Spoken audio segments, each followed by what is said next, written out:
So every year the publishers flood the markets with new releases, and as a reader it can be really hard to figure out which books are worth your time and your money. So I'm here today to share with you the top 10 best dark fiction books that I've read so far this year that were published in 2023. So this is going to predominantly be horror and thrillers, but it will cover all the dark things that I read and love. And as I mentioned, this is my favorites so far, meaning that some of these books might drop down in their placements or simply drop off this list altogether by the time the year end comes around, because most of the really good dark books come out in the fall. But I do have some good ones to talk about, ones that I would recommend and I enjoyed, so hopefully you will too. Let's get started. At number 10, we have The Spite House by Johnny Compton. This is a book that follows a man who is on the run with his young daughters. You find out that he is trying to get away from something, but you're not quite sure what that is at the beginning of the story. And because of his situation, he can't get normal work, and so he has to agree to go and work inside this house that possibly is haunted. Now, if you follow my channel, you know that haunted house stories are not normally my thing. So the fact that a haunted house narrative made this list says a lot to how good it is. I really loved the rich character work. The relationship between the daughters and their father was fantastic. And it just set up a really good mystery. I wanted to know why they were on the run. It was an unusual situation, especially with the father and not the mother leaving, and you just have to find out what is actually happening. I'm not entirely sure how I feel about the ending, but overall I had a really good experience getting there, and for me, that is what makes a book a favorite for me, is just the overall reading experience. So I would recommend this one if you love haunted house stories and are looking for something new, something a little bit out of the box, but still very familiar, but well done. This is my recommendation here. Then at number 9, we have Blind Spots by Thomas Mullen. And this is a post-apocalyptic story that's set in a future where there is this virus that has caused everyone on Earth to become blind. And this story is following from the perspective of police officers. There is a mystery right at the beginning of the story. There's a scientist who is involved in the research who seems to have been targeted, and they have to figure out who is behind it. What I love so much about the story was less so the mystery and more so everything happening in the background. The world building was really interesting. The idea of how our world and society would adapt to all becoming blind. This happened slowly, so in the process before everyone was truly blinded, there were companies that made a lot of money creating technology to help us to adapt and somewhat see, or at least be able to project images, and so we could functionally move around. And you can imagine that in that future, those companies have a lot of power and control. And so I loved a lot of the conversations that this book had surrounding power and disability and just influences, especially surrounding police forces. So with very topical conversations that are brought up, I thought it was very well done. I do want to read this author's backlist now, and I would recommend this for anyone looking for a thriller with a bit of a sci-fi twist that's definitely more focused on the thriller elements than the speculative ones. But overall it was fresh, it was unique, and I enjoyed reading it. It was really interesting. And then at number 8, we have Bad Cree by Jessica Johns. And this is a story that follows a Cree woman who right at the beginning of the story wakes up from some very disturbing dreams. And rather than dismissing them as a person typically would, instead she really draws into her own culture where dreams are typically seen to be more significant. And so she reaches out to her family. She comes home and reaches out to her aunties who help her to try to interpret what's going on in the dreams. And this is of course a horror / thriller suspense book. So there is more going on. I love this one a lot, largely because of my love for Indigenous fiction, and I love the fact that this one is Canadian based, so it really rang true for my own experience working with the communities nearby. And I just love that own voice perspective, a lot of conversations around family dynamics and cultural norms, and it was very well done in those aspects. The only reason this book isn't higher up on my list is the fact that it's more of a supernatural thriller, which is not my favorite subgenre when it comes to dark fiction. I just prefer something that leans a little bit more straight into horror, but I still really liked what it was doing. I thought it was really enjoyable. I ended up rereading it since I first reviewed it, and obviously it's on the list, so yes, I do recommend it. Then at number 7 is The Strange by Nathan Ballingrud. And this is a book, yes, I just talked about, but it had to make my list, so apologies for being repetitive. This is a space horror book that is set on a Martian colony. We follow a young woman, I believe, who is a teenager, and she is there with her father, who who is running the local diner. Her mother has gone back to Earth to take care of an ailing family member. However, there has been the silence, so they have lost contact with Earth, which never is a good thing. So you do worry about what is happening back on her home planet. And then within the story, it essentially follows this Western narrative. And that's the reason that it's earned a place on this list. While it has elements of science fiction, it more so reads like horror, especially later into the story when those horror elements emerge. It definitely has the tropes of the genre, but the atmosphere was just so well done. I have not read a lot of Western books, but reading this one makes me want to read them all. It just had the perfect vibe. It was very slow paced, perhaps slower paced than the kind of books I normally like. It's a little bit dry, and while there is a lot of action, it's very character focused, very dialogue focused, really again immersing the reader in that time period. Even though it's set in the future, it feels like it's set in the past. So while I'm not normally a Western reader, while I'm not normally someone who loves very slow-paced atmospheric books, the atmosphere in this was just so good that I couldn't help but appreciate it. I liked it a lot for what it was doing. And if you love the idea of a space cowboy adventure, a book that's going to remind you of Firefly or The Mandalorian, this is one you definitely have to check out. At number 6, we have The Wasp and the Ice Cream by Tim McGregor. And this is a coming-of-age story that is set in the 1980s. We follow a young boy who is spending the summer with his friends. However, a new girl has come to town who really captures his attention. She appears to be a practicing witch who is using her powers to protect her family. And of course, this young boy gets pulled into her world, and the story goes from there. This book is a very slow moving, it's very character based. I have to almost reach to call it a mystery, because in a lot of ways it's really more of a timepiece.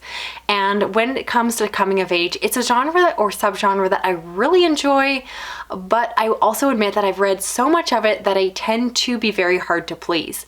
So this book really stood out for me for a few reasons. One just being the fact that the writing I thought was very well done. I thought it created a great sense of place and time.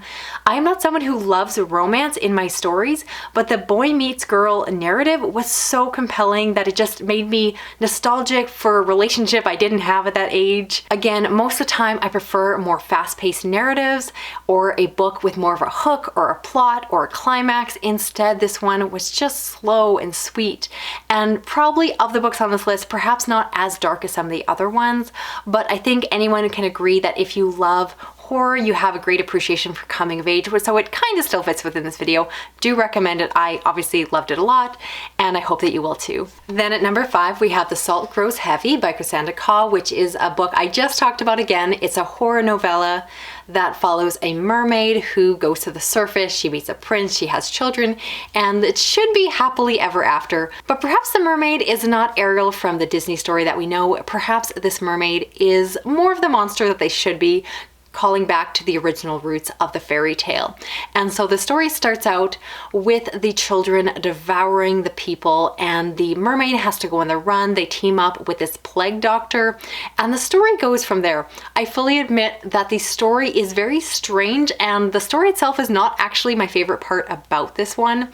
Instead, I was completely enraptured by the writing, and the style of this book is just beautiful. I've read this author before, and I feel like they've really grown in their prose. So this one is luscious and grotesque and beautiful and dark, and it just is such a juxtaposition of some very different concepts told in this very beautiful style. And if you can't tell, I just love this one a lot. I thought it was really unique, and it's a kind of book where I finished it and I wasn't entirely sure how I felt about it. I do want to read it again before year end. It's very possible it will actually go higher up on my ranking upon a reread, but right now I'm putting it here, and I obviously again just talked about it, but it's worth talking about again. Then at number 4, we have The Scourge Between Stars by Ness Brown, which is a space horror novella, which is one of my favorite subgenres, but probably one of the hardest to do right.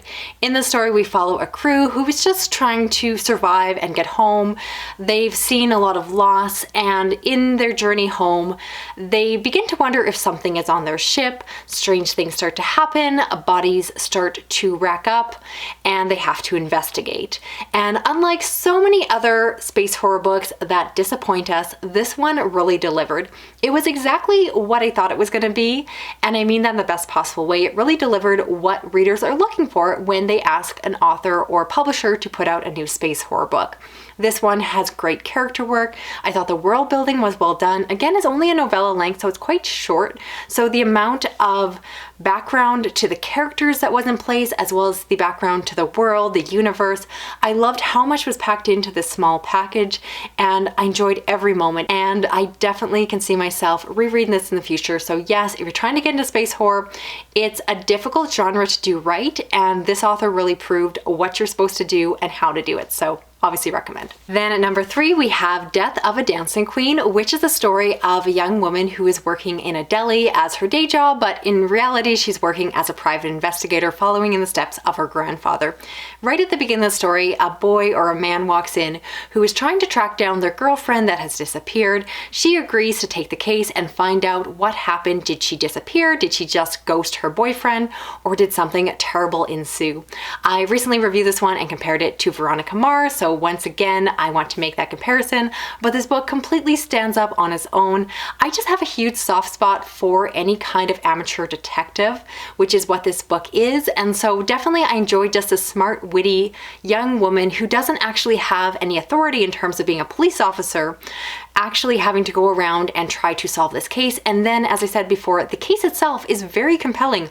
I literally wanted to know what happened to this young woman. I thought the author did a good job of creating enough different scenarios so it wasn't very obvious what was the solution, and I really found myself continuing to guess and re-guess and go back and forth, and I just had a really good time with this. I believe it's going to be the start of a mystery series, so I can't wait to see what they do next, but highly recommend. Billy is a fantastic character and I just want more. Then at number 2, we have Pinata by Leopoldo Gout, which follows a woman who is working in Mexico with her 2 young daughters, where she is originally from. She is there to do a renovation project on an old church that's being converted into a new type of building. And in the story, there's an accident which causes the project to stop, and so she is sent home to New York where they normally live. However, possibly something follows them home. This is a book I loved for, first and foremost, the cultural representation. I loved spending time with the characters and learning more about Mexico, a place I've never been to. Again, I live up north, so I'm not very familiar with the details of it. So learning more about the nuances of family life and the food and the traditions, love that all. This one is very character focused, so it is very slow paced. It is nearly halfway through the story before the plot really gets going. So if that's a problem for you, just be warned. But if you're reading it and finding it a little bit slow, I do encourage you to keep going, because in my mind, it is worth the wait. I was very satisfied with it. I also loved the mother-daughter relationships. I found that the young daughters really felt like actual young people and didn't feel annoying in a way that felt unauthentic. And I loved the mother because, again, I felt her representation was right. She was trying her best. She wasn't perfect, but she wasn't horrible.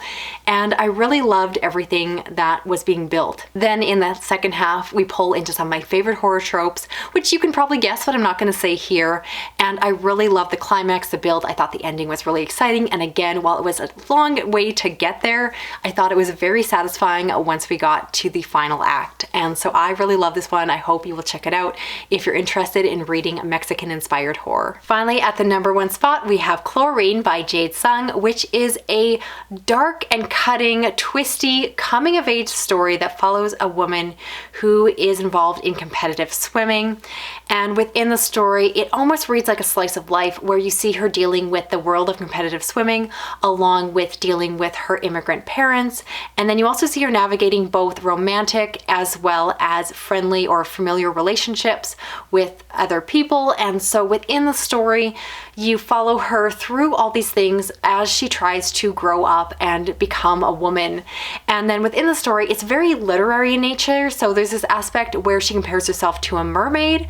And because this is literary fiction and not necessarily speculative fiction, you're not quite sure how literal to take this book. And as things go, you start to see that things progress and get more and more strange. And I really liked it a lot. I cannot do justice to this book.